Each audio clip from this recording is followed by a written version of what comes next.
This restaurant clearly shows its history. You can see the old bricks.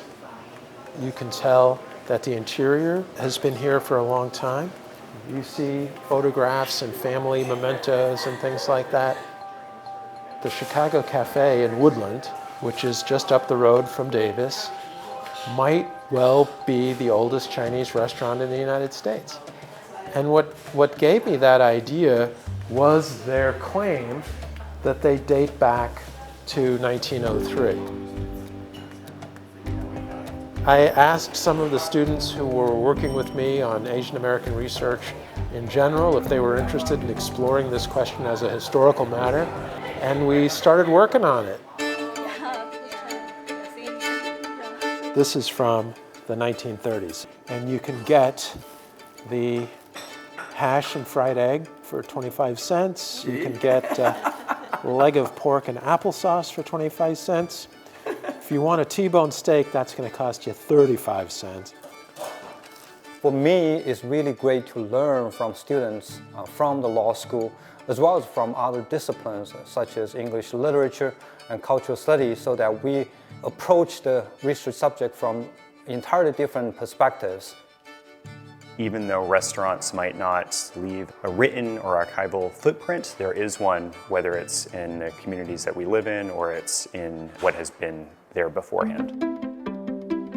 I think this is a really remarkable way for me as well as for them about learning about the past and thinking in the context of this one specific example of how a whole generation of people made their way in a often difficult, often challenging context.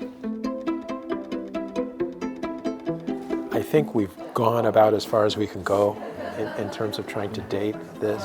The biggest challenge was the fact that in 1903, and 1913, and 1923,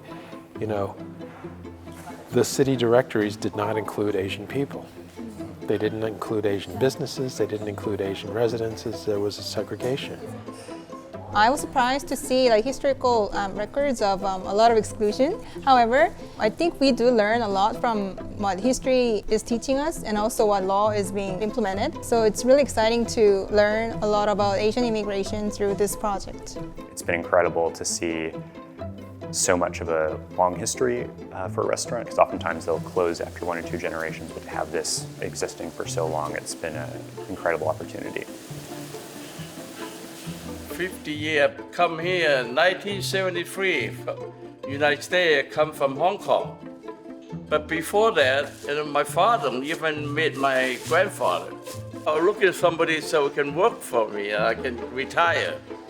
It does appear that the tradition of Fong's being here for over 100 years may be coming to an end, but somebody else should take it over.